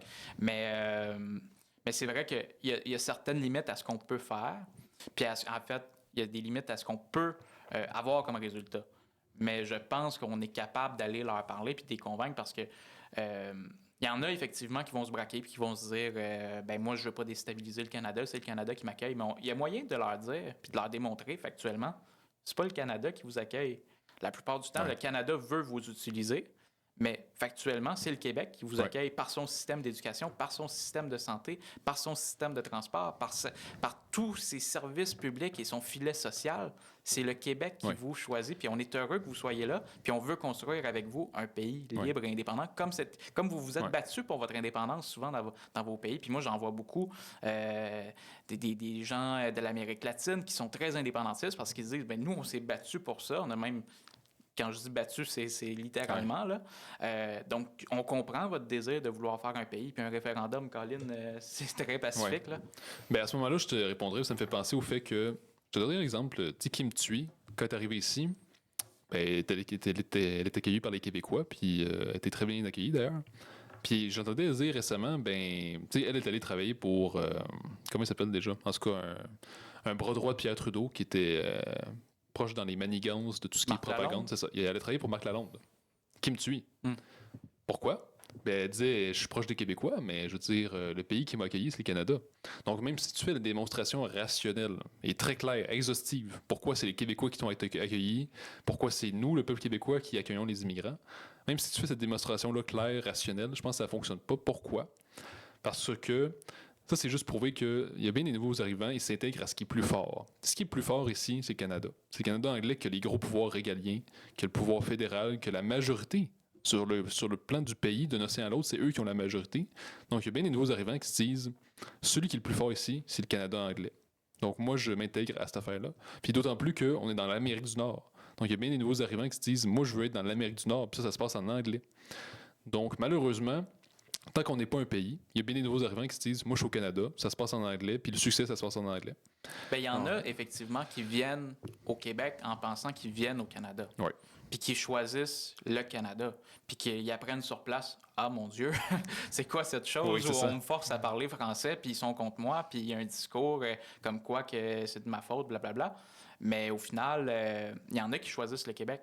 Puis Ouais. il faut vendre le Québec à ces gens-là. Puis je sais que ça demande de l'effort, mais moi, je suis convaincu que si on a une mentalité de gagnant, puis si on va vers ces gens-là, puis qu'on leur dit, nous, on veut bâtir un pays avec vous, pour les mêmes raisons que vous avez votre indépendance dans votre pays, même si peut-être tout n'était pas parfait dans certains cas, nous, on veut l'indépendance pour les mêmes raisons, Ouais. puis c'est juste pour être libre. Mais moi, je veux qu'on tienne aussi ce discours-là, en fait. Moi, je veux qu'on laisse ce discours-là. Tout ce que je dis, c'est qu'il y a des limites. C'est pas vrai que les immigrants vont voter à 60% pour le oui. T'sais, c'est sûr qu'on peut faire bouger le curseur un peu, mais je pense que si on veut vraiment concentrer sur nos énergies pour que l'aiguille monte, c'est d'abord les Québécois hors Montréal, je pense, là, sur lesquels il faut se concentrer. C'est là qu'il y a beaucoup d'hésitation, beaucoup de tiraillements. Parce que chez les nouveaux arrivants, malheureusement, il y a beaucoup, c'est très, très acquis au fédéralisme, même si on fait une démonstration rationnelle, même si, ben, moi, je pense qu'il faut avoir ce discours-là vainqueur de dire, justement, dans votre pays, vous êtes battus pour l'indépendance. Puis il y en a, par ailleurs, par exemple, les Kabyles qui sont plus ouverts à l'indépendance, ou d'autres nations, là, d'autres peuples qui disent, nous, on est pour ça, puis on est devenus Québécois. C'est une communauté C'est ça. qui est parfois même plus mobilisée C'est ça, que oui. les Québécois nés au Québec. Là. En On effet. on les voit, les représentants des communautés kabyles dans les manifestations pour l'indépendance, à la Journée nationale des patriotes, à la Fête nationale du Québec. Ils sont très fiers de leur identité, mais sont aussi très fiers du Québec. Exact. Ils veulent Ouais. contribuer à cette lutte-là. avec Justement, nous. tu sais, les Kabyles ne sont pas si nombreux. Tandis que, mettons, aller dans un coin comme Parc Extension, je pense pas que ça vote beaucoup pour le oui dans ce coin-là. Là. Donc, même si on fait une démonstration claire, je veux dire, premièrement, ça parle pas beaucoup français. Puis ça vient d'un monde tellement éloigné du nôtre, tu sais, qui a été colonisé par l'Union britannique, par le Royaume-Uni, que tu sais, même si tu essaies de faire la démonstration claire, il y a des limites. Puis c'est pour ça qu'il faut régionaliser l'immigration. Parce qu'effectivement, quand on vit juste en petite communauté, puis ce serait vrai s'il y avait des Canadiens qui vivraient tout ensemble en Oui. Estrie ou peu importe. Tu sais, ils resteraient dans leur petite bulle, alors que quand on ouvre, puis qu'on régionalise, puis qu'on fait de l'intégration, c'est là qu'on se sent plus québécois, puis qu'on est plus ouvert à un discours indépendantiste. Mais Tout à j'allais fait. dire, c'est quoi les groupes qu'on doit cibler? Parce que là, on dirait que tu n'es pas trop convaincu par d'adopter une stratégie qui demande d'énergie sur les personnes issues de l'immigration. C'est quoi les groupes qu'on doit cibler? Ben là, tu as commencé un peu à répondre avec les personnes hors région. Mais est-ce que spécifiquement, il y a des groupes qu'il faudrait comme, OK, eux, genre, il y a quelque chose à faire bouger, il faut vraiment juste les cibler puis reconnaître à quel Ouais. point il faut. Faut regarder les groupes qui peuvent très bien voter oui, mais qui en ce moment hésitent. Puis là, j'ai nommé tantôt la droite de Québec. Mais la région de la capitale nationale, elle peut voter beaucoup plus pour le oui qu'on le pense. Puis Mathieu Bocoté en avait déjà parlé dans son livre Fin de cycle. L'un des problèmes qui s'est passé en 1995, c'est que la région de Québec n'a pas voté oui à la hauteur qu'on le pensait, qu'on le voulait. Et on attribue ça notamment au fait que Jacques Parizeau avait fermé le Club des Nordiques. Donc parfois, c'est des choses niaiseuses, tu sais, qui peuvent heurter l'orgueil d'une région. La capitale nationale, c'est une région un peu plus particulière que le reste du Québec, donc parfois un certain orgueil de se trouver distinct du reste du Québec, puis qu'il y a le sentiment qu'elle n'est pas écoutée du reste des Québécois. Donc je pense que le mouvement indépendantiste a le défi d'écouter la région de Québec, et notamment cette droite de Québec, parce qu'elle n'est pas nécessairement fermée à l'indépendance. Puis tu sais, je nommais notamment tantôt des radios, des balados. Des fois, je les écoute, puis ils sont même pas si fermés que ça. Mais ils ont toujours le sentiment on n'est pas écouté, on n'est pas écouté. Bien justement, si le mouvement indépendantiste pouvait notamment se concentrer sur la région de Québec, ça pourrait beaucoup nous aider. Après, quand on regarde dans les sondages, par exemple, on sait que 55 ans et plus, c'est souvent acquis à l'indépendance, par exemple. Mais Génération X, ça tiraille pas mal plus. Pourquoi? On sait que la Génération X, les valeurs sont plus portées sur l'argent. Parce que la Génération X a connu dans sa vingtaine le chômage. Donc, important chômage, les crises économiques. Donc, ça a beaucoup marqué la vie de ces gens-là. Et aujourd'hui, c'est des gens qui pensent plus à l'argent. Donc, comment est-ce qu'on peut convaincre ces gens-là? Je pense que c'est en misant beaucoup sur ce que je me disais au début, c'est-à-dire qu'on n'a pas l'ensemble de nos capacités financières. Donc, si on répète ce discours-là, pas juste l'identité, là, on dit on n'a pas l'ensemble de nos capacités financières, c'est la raison pourquoi on a Hôpital Maisonneuve-Rosemont, pourquoi on manque de sommes en éducation et tout ça. Donc, on peut essayer de rejoindre des catégories qui sont plus hésitantes comme ça. Donc, que ce soit des groupes d'âge ou des régions en particulier. Puis, il y a aussi l'Estrie et une minorité anglophone. Mais même en dehors de la minorité anglophone, je pense que même les Québécois francophones qui sont là sont un peu plus hésitants. On voit que ça vote plus Québec solidaire. Donc ça, c'est aussi peut-être une région à regarder un peu plus, par exemple. C'est intéressant ce que tu dis si justement on veut s'adresser, parce que je suis convaincu qu'il va y avoir des gens de la droite plus libertarienne qui vont nous écouter. Est-ce que justement, pour s'adresser à eux, pour les convaincre, ça passe plus par le discours économique, comme tu dis? Je pense que oui, c'est clair, parce que c'est souvent l'obsession qui revient. C'est pas nécessairement une mauvaise obsession par ailleurs, c'est de dire l'État-providence est allé trop loin, est complètement cassé. Je pense qu'il y a une analyse qui est vraie. Là. C'est-à-dire que c'est vrai que l'État-providence prend beaucoup de place, puis là, on s'endette. Donc, est-ce qu'on peut revisiter l'État-providence, le repenser autrement de nos jours? Je pense qu'il y a une ouverture à ça. Pas juste à Québec, là, mais même dans l'ensemble du Québec, il y a une ouverture à ce qu'on repense certaines choses, notamment en santé. Donc, oui, je pense qu'on peut parler notamment de l'économie, des finances publiques, mais aussi à quel point l'État québécois va être présent dans la vie des gens. Après, on peut rien promettre parce que, comme j'ai dit tout à l'heure, l'indépendance, c'est pas un contenu. Donc, le Québec indépendant va être pas libertarien, puis il va pas être écoféministe non plus. Ça va être le même Québec qu'on connaît aujourd'hui, avec les mêmes valeurs, mais pleinement libre, 100% souverain. Puis, j'ai l'impression que le Parti québécois l'a très bien fait, ça, parler d'économie d'un Québec indépendant. Ils ont déposé le budget de l'an 1. Ils ont fait adopter une motion à l'Assemblée nationale unanime pour reconnaître que le Québec indépendant serait viable économiquement. Puis, malgré tout, l'aiguille n'a pas bougé pour le oui, mais ça, je pense que ça va être une carte qui va nous être utile pendant la campagne référendaire, qu'on va pouvoir sortir justement. Regardez, chers amis libéraux, arrêtez de prétendre que l'indépendance n'est pas viable. Ça, moi, oui. Vous avez voté pour. Mais pour nos amis de la droite libertarienne, ça les a pas vraiment convaincus, même s'il y avait certains économistes de la droite libertarienne qui ont approuvé le budget de l'an 1, cet exercice-là. Oui. Est-ce qu'il faut justement comme leur promettre de mettre la hache dans l'État-providence? Non, pas des affaires comme ça, parce que vous-même, vous avez étudié en communication les deux. Donc, vous savez que les images, ça compte beaucoup. Donc, même si tu fais la démonstration claire avec un budget de l'an 1, avec des économistes sérieux qui ont bien analysé la chose, parce que je me rappelle quand le Parti québécois a fait l'exercice, il y a quand même des gens, pas nécessairement pour l'indépendance, qui ont dit ça fonctionne. Ça fonctionne. Donc, théoriquement, sur le plan rationnel, ça fonctionne parfaitement. Là, le budget de l'an 1 puis un Québec indépendant. Même des économistes très sérieux, que ce soit à Harvard, il y avait un économiste très sérieux qui avait déjà dit ça va marcher. Là. Même Jean Charest avait déjà dit ça marcherait. Je veux dire, c'est pas rationnel de dire ça marcherait pas. Après, évidemment qu'il y a des gens qui vont dire qu'il peut y avoir des secousses, mais évidemment, je veux dire, évidemment qu'un changement aussi important, il peut y avoir des petites choses qui changent un petit peu, que dans les premières années, soit pas, il y a, je sais pas, une petite inflation, des choses comme ça, mais à un moment donné, comme avait dit Stephen Harper quand il y avait une menace d'annexion, moi je défends mon pays, même s'il faut qu'il s'appauvrisse considérablement. Tu sais, ça, c'est vraiment compter sur ton pays. Donc je pense pas qu'il faut miser, comme tu viens de dire, mettons en disant, ben là, on va faire plein de compressions sur le Québec indépendant. Je veux dire, c'est pas très enthousiasmant. D'autant plus qu'à un moment donné, on n'a pas à marchander l'indépendance comme ça à chaque groupe. Là. Donc, c'est surtout une question d'image. Donc, est-ce que, par exemple, le Parti québécois pourrait pas aller chercher des personnalités, chercher des candidats qui sont connus chez les libertariens, par exemple, ou chez les gens de Québec, ou juste dans le monde de l'entrepreneuriat. Parce qu'on se rappelle, Pierre-Carl Péladeau a déjà été chef du Parti québécois, puis ça donnait une crédibilité économique. Pourquoi? C'est juste une question d'image. Parce que c'est un homme d'affaires à la tête d'un grand empire. Puis là, ça donne, OK, c'est quand même pas n'importe qui est à la tête du parti. Fait que l'indépendance, c'est pas non plus n'importe quoi sur le plan financier, sur le plan économique. Donc, avoir peut-être des personnalités marquantes sur le plan de l'entrepreneuriat, de l'économie, je pense que ça pourrait beaucoup marcher. Donc, les images, c'est ça qui va frapper les esprits. Puis c'est ça qui a fait gagner le camp fédéraliste souvent. C'est de dire, comme avait fait Pierre Trudeau, on met nos sièges en jeu pour avoir du changement au Québec. Puis finalement, il ne s'est rien passé. Mais dans les faits, ce qui a marqué, c'est l'image. C'est l'image de dire on met nos sièges en jeu. Puis même chose de dire vous allez perdre vos pensions. Donc, c'est toujours des images fortes comme ça. Même si elles sont fausses, ça fonctionne. Donc, c'est ça. Les fédéralistes sont machiavéliens. Ils savent qu'avec la peur, avec le fait de diviser, ça fonctionne. Mais nous, on peut prendre la même stratégie, mais de façon positive. Il faut trouver des images fortes, mais qui rassemblent. Oui, tout à fait d'accord avec toi. Puis d'ailleurs, je tiens à préciser, je ne tiens pas et je ne veux pas mettre la hache dans l'État-providence. S'il y a des choses qu'on peut améliorer, tant mieux, puis allons-y. Je veux que l'État soit plus efficace, puis qu'on ait de meilleurs services pour ce qu'on paye, évidemment. Mais c'est un discours quand même que j'entends parfois, surtout à la Jeff Fillion, là, puis je le comprends, puis c'est correct, il a le droit à ses idées, mais au même titre que là, on peut venir à la gauche indépendantiste. Est-ce que toi, tu sens que la gauche met des conditions à l'indépendance? De ce que j'ai entendu dans les dernières années, je trouve que oui. Comment? Par exemple, je donnerais un livre qui a été fait il y a peut-être en 2016, si je me souviens, ou 2017, par Pierre Martin, je ne sais plus c'est quoi son prénom, mais c'est un prof... Éric Martin. Éric Martin, merci.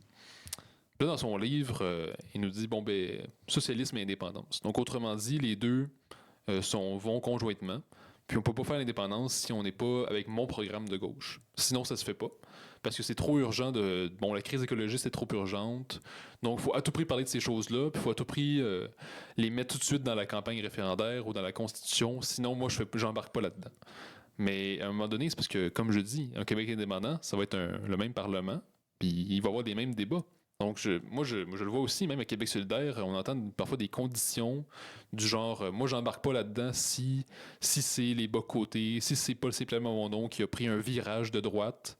Donc, si on est toujours dans l'idée que, moi, j'embarque pas si c'est pas comme moi je pense. Mais le camp du oui, c'est différent de personnes. C'est pas juste les nationalistes plus conservateurs, c'est aussi les nationalistes progressistes, c'est aussi les libertariens qu'on a nommés, ça va être d'autres gens qui, comme disait Michel Onfray, avec son Front populaire, c'est aller rejoindre les gens de gauche, de droite, d'ailleurs et de nulle part. Donc, il faut que tout le monde accepte de mettre de l'eau dans son vin. Parce que si les gens de gauche disent, moi, je veux à tout prix que ce soit écologiste puis féministe, puis on a des gens de libertariens qui disent, moi, je veux à tout prix qu'on mette la hache dans l'État-providence, mais on se réunira jamais. Il faut comprendre qu'il y a une urgence qui dépasse nos préoccupations quotidiennes. L'urgence, c'est que là, le Québec peut disparaître par l'assimilation à l'anglais, par une immigration massive incontrôlée. Donc, il y a une urgence qui vient nous rejoindre. C'est une question existentielle. Ça vient nous rejoindre au plus profond de nous-mêmes. C'est-à-dire que là, c'est pas juste des questions purement financières ou écologistes. Là, c'est vraiment, il y a une menace existentielle très sérieuse. Mais ce qui est frustrant là-dedans, c'est que, je veux dire, tout ce que tu dis, c'est vrai, mais derrière, si les deux camps boudent, puis ils disent, moi, je vais pas avec l'autre, puis l'autre dit, je vais pas avec l'un, je veux dire, on n'avance pas plus. Fait qu'il y a quelque chose de plus qu'on peut faire parce que on va leur expliquer ça.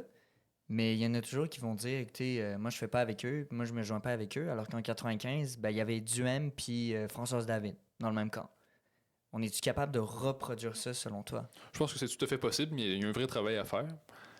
Pour le moment, les Québécois semblent s'unir derrière le Parti québécois pour la prochaine élection. Après, quand ça va être la campagne référendaire, là, il y a le défi d'aller rejoindre Québec solidaire, d'aller rejoindre Éric Duhem et le PCQ.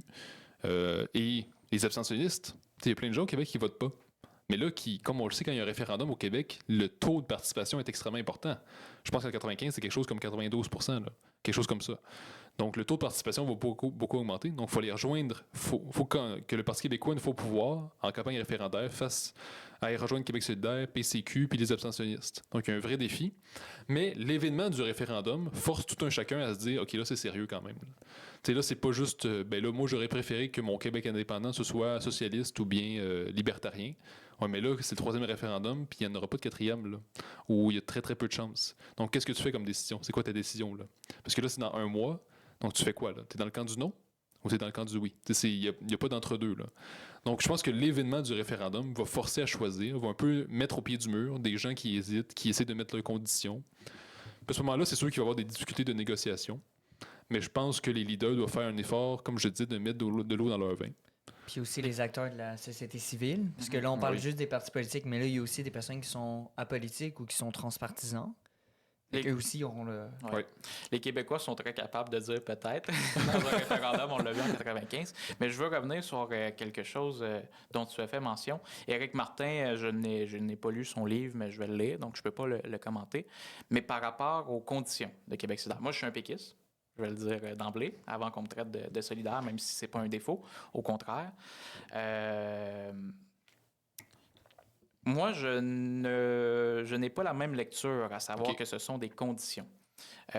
J'entends un discours à l'effet que oui, ils veulent un Québec indépendant qui sera féministe, écologiste, mais c'est au même titre que j'entends des gens de droite dire qu'ils veulent un Québec même pas indépendant, avec moins d'État-providence, etc. Mais c'est pas des conditions, c'est plus une vision d'un Québec indépendant, mais jamais, puis on l'a fait l'exercice d'aller parler à des gens de Québec solidaire pour comprendre, parce que je voulais savoir, est-ce que c'est des conditions ou c'est plus une vision d'un Québec idéal?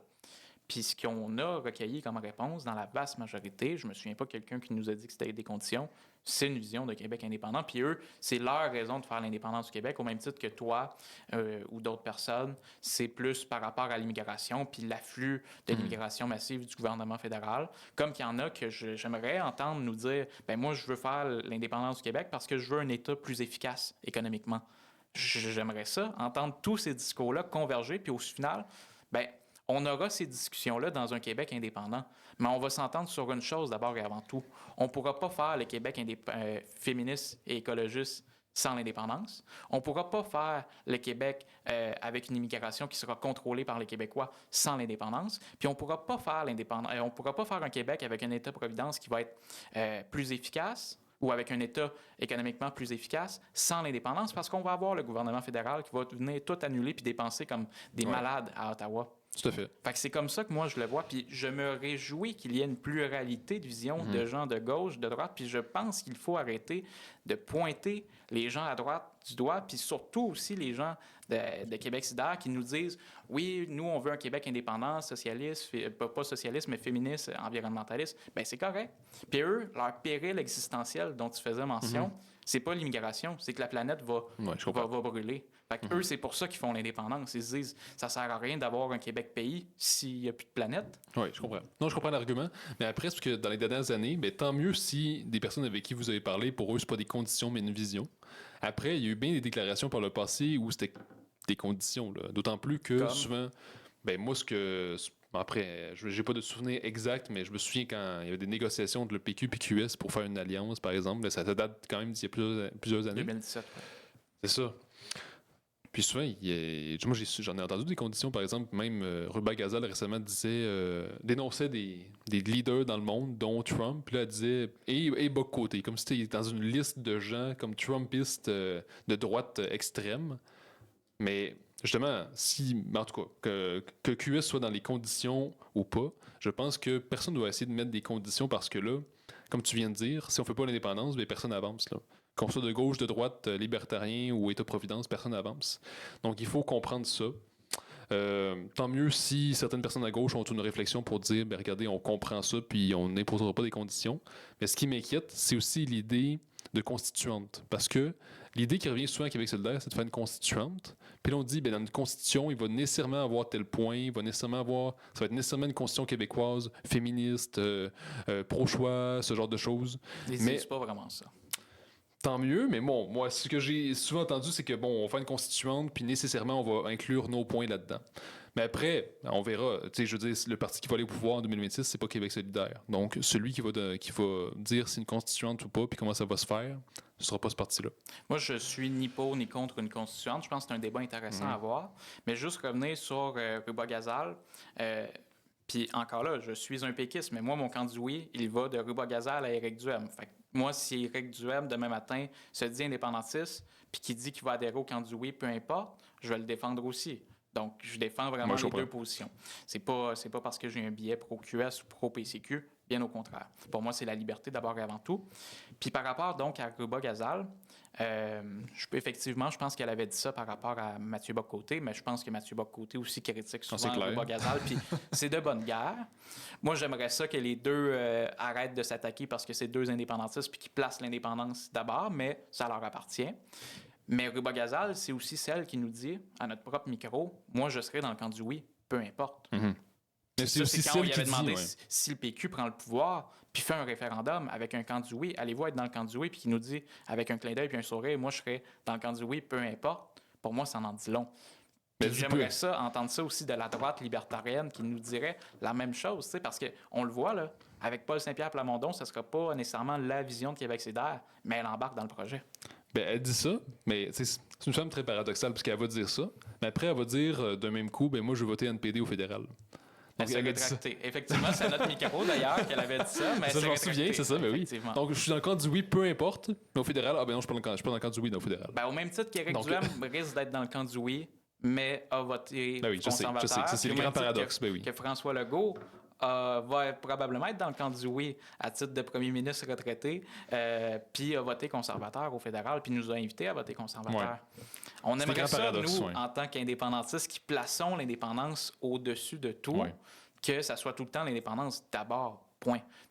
Mais il y en a pour qui la gauche puis la droite, c'est plus important, puis ils placent ces combats-là. Puis la société nous amène aussi à se polariser en fonction de la gauche puis la droite. Puis moi, avec Génération Oui, c'est ce que j'essaie de faire, de polariser en fonction de l'indépendance puis le fédéralisme. C'est ça qu'il faut faire. Mais c'est une bonne chose. Puis d'ailleurs, moi, je m'identifie d'abord comme un indépendantiste avant toute chose. Et moi, je suis d'abord indépendantiste, donc je m'identifie d'abord à des gens qui s'identifient à l'indépendance, peu importe les opinions. Les restes des opinions, pour moi, c'est secondaire. C'est ça. Parce que l'indépendance, c'est existentiel.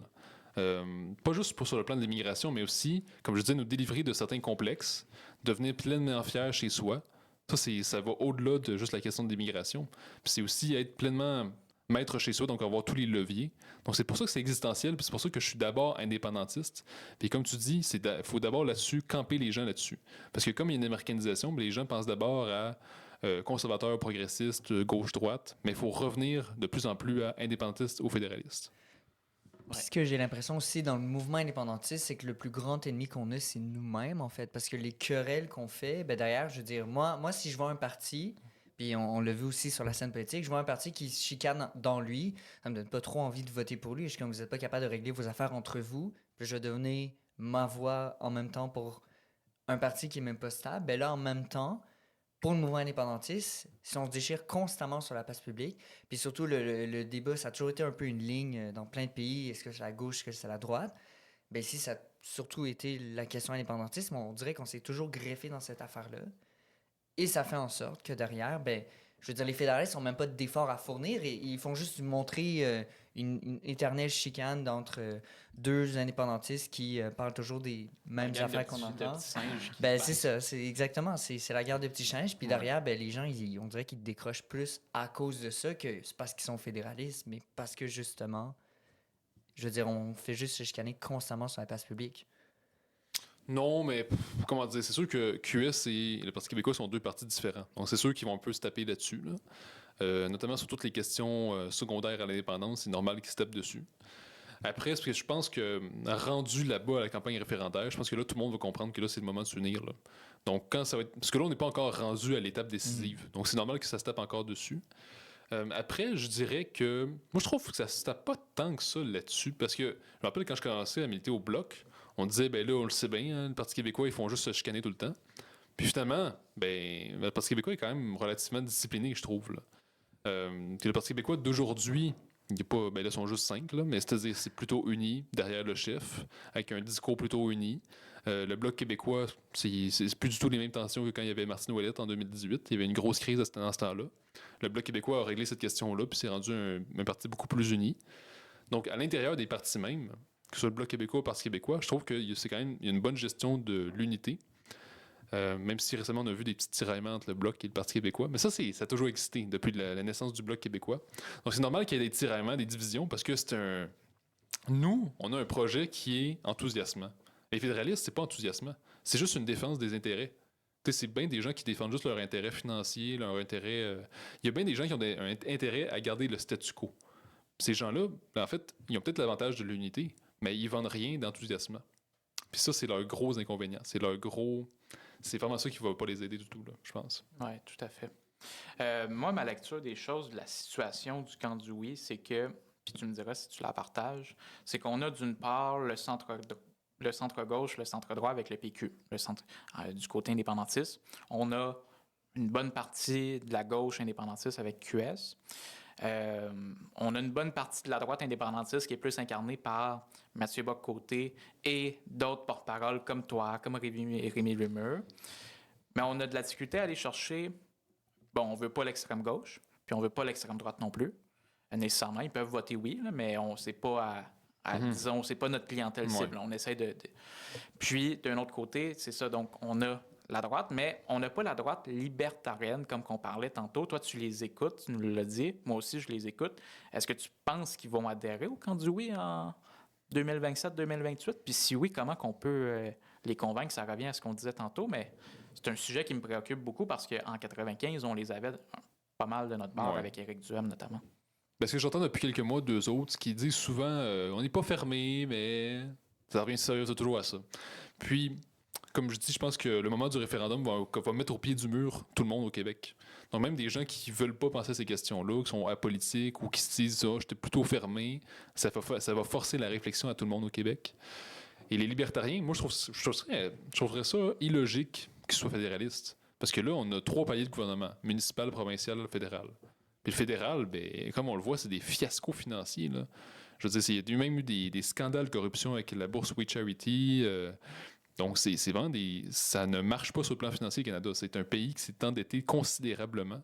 Puis pas juste à cause de la pandémie. Là. Je veux dire, ça a été vraiment une mauvaise gestion des finances. À un moment donné, quand tu comptes t'endetter de 40 milliards une année, finalement, tu as mal compté. On apprend le jour même que tu t'es endetté de 60 milliards. Je veux dire, c'est incroyable. Là. Une telle gabegie administrative, c'est hallucinant. Mais il pourrait nous dire qu'avec les conservateurs fédéraux, ce serait différent. Oui, mais ils n'ont pas gagné, là. Donc, ça, je pense que ça peut pas mal couper l'herbe sous le pied, ça, là. Le fait que les conservateurs n'ont pas gagné. Puis là, on le voit, l'Alberta est vraiment fâché au point de vouloir faire un référendum sur l'indépendance. Mais ils pourraient se dire... Ils vont finir par revenir, oui.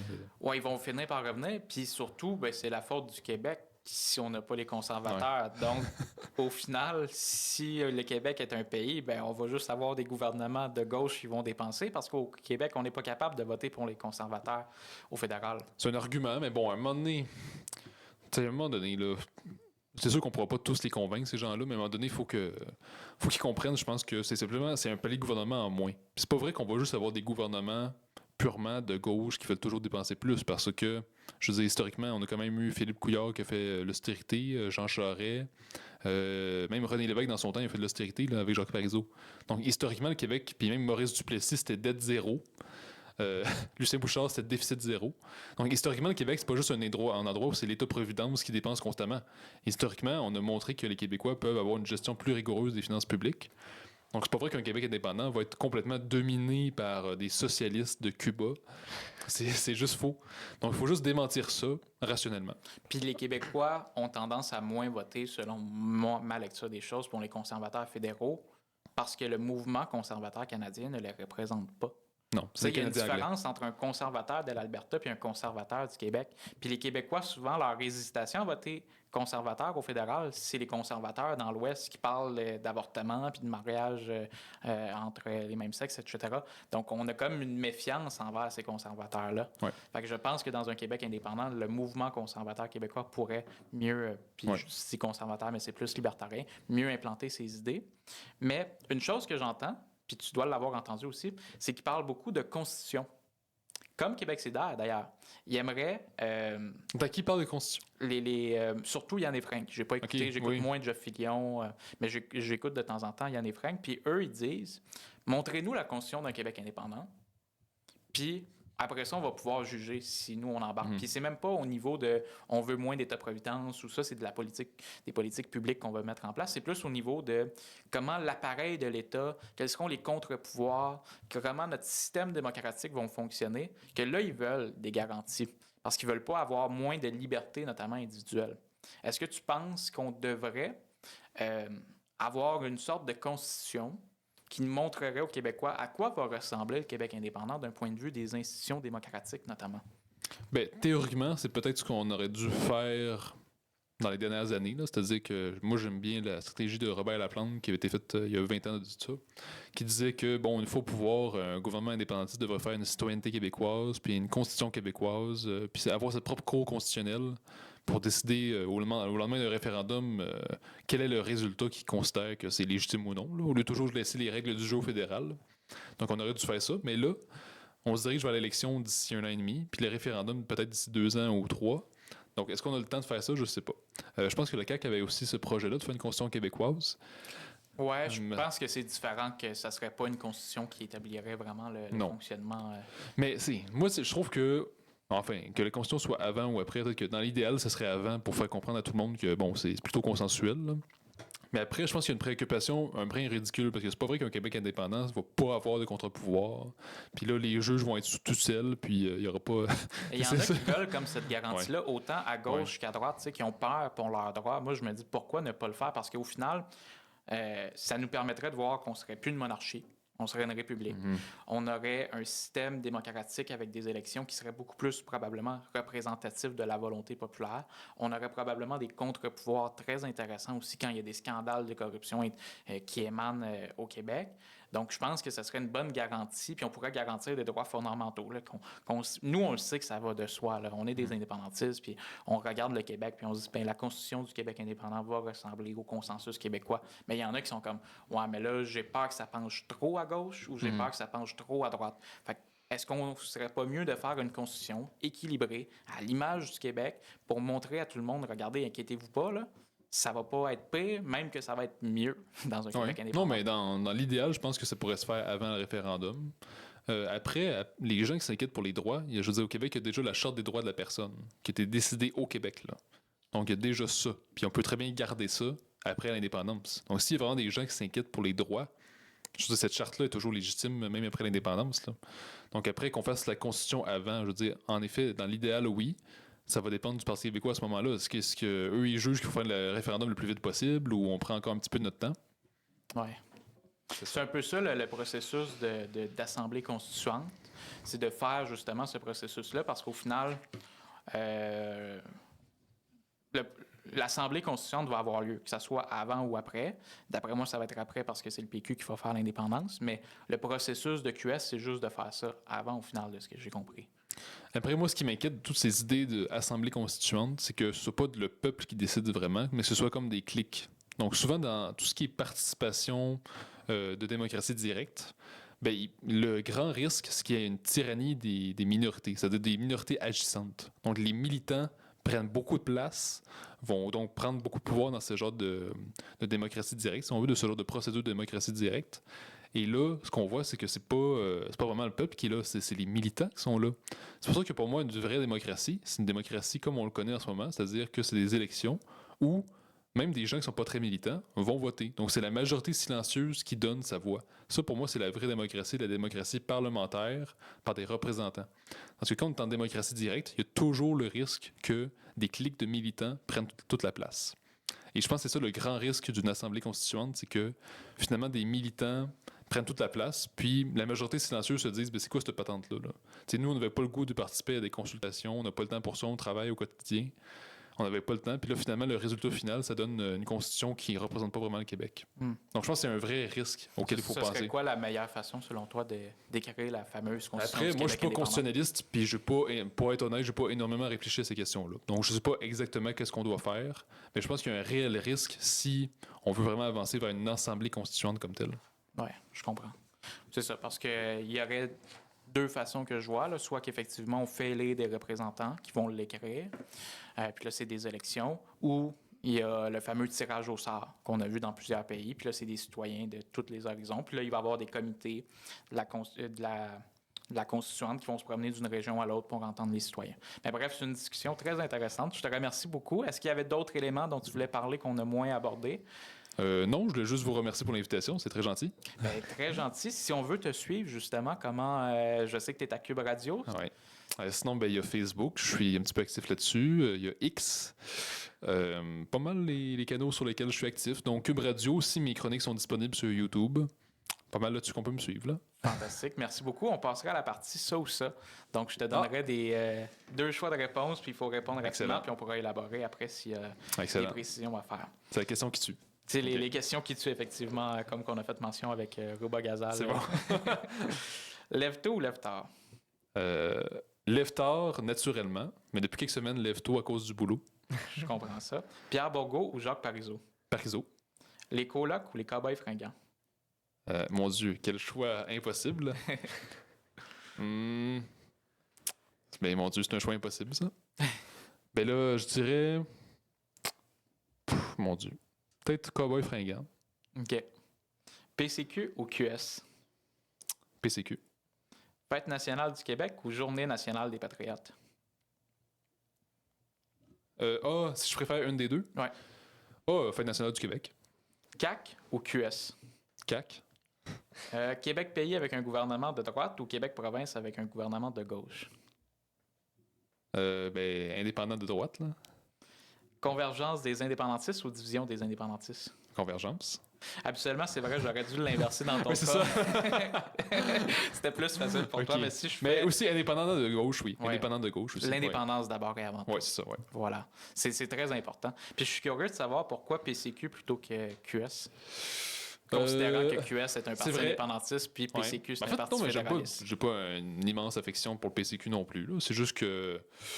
Bon, je pense qu'en dernière instance, rendu au référendum, ils vont... Peut-être pas tout le parti, mais je pense qu'Éric Duhem peut se ranger du côté du oui, parce que lui-même, dans des discours, il dit indirectement. Il dit, mais on va pas le gagner. Donc, autrement dit, gagner un référendum, pour lui, ça veut dire voter oui. Donc, Duhem reste pour l'indépendance. Indirectement, c'est ça qu'il nous avoue. Puis, sur certaines questions, ils me rejoignent. Là, par exemple, sur les questions de wokisme ou conservatisme, un peu plus me rejoindre. Après, c'est ça, je suis pas non plus avec eux. Là. C'est ça. Ouais. Très bien. Ben, je te remercie. Je vais te donner un petit cadeau également. Hey, merci Donc, beaucoup. une petite bombe de bain, c'est un gentil. fleur de lys, un petit porte-clés et un macaron Un Québec petit porte-clés tourrier. Merci. qu'on peut retrouver sur la boutique 50% plus incroyable. 1 avec le code promo Génération Oui, tout en majuscule. Merci beaucoup, c'est gentil. Merci beaucoup. Encore une fois, Merci. un immense merci au Fonds indépendantiste du Québec qui présente cet épisode puis qui nous permet justement d'enregistrer des balados indépendantistes. Donc, on les remercie énormément. Allez voir leur site internet fidq.québec. Et j'aimerais remercier également notre équipe parce qu'on a récemment dépassé le cap des 2000 abonnés sur Instagram, 6 000 abonnés sur Facebook et des 100 000 j'aime sur TikTok. Donc, c'est quand même pas rien. On fait la promotion de l'indépendance puis ces derniers temps, on a vu quand même une bonne croissance sur nos réseaux sociaux. Donc, je suis très fier de ça, mais tout cela ne serait pas possible sans notre équipe. Donc, je veux vraiment remercier évidemment David, Nando, Florence, Sam, Clovis et tous les autres. Ensemble, on fait vraiment progresser l'indépendance. Et merci à vous qui êtes là, épisode après épisode, puis qui commentez, aimez, partagez. Ça fait toute la différence pour nous et le camp du oui. Donc, je vous remercie d'avoir été là. Et sur ce, on se dit à la prochaine fois.